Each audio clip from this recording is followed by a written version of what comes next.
Aku termasuk pada golongan kedua yang mana jenis yang nak try teknologi baru tapi nak beli cash tu belum mampu lagi. Tapi berfikir-fikir, adakah sekarang masa dia sesuai untuk pakai EV? Sebab dia teknologi baru, semua orang akan trigger nak beli. So golongan kedua ni yang macam aku ni, so dia akan tunggu timing. Maksudnya dah stable, orang dah accept, baru kau akan beli lah.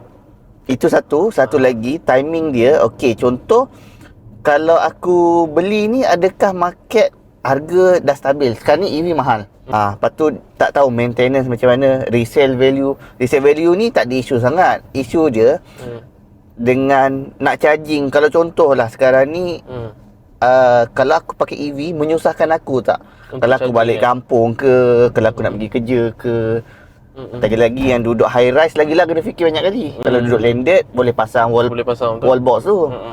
Yang duduk high rise ni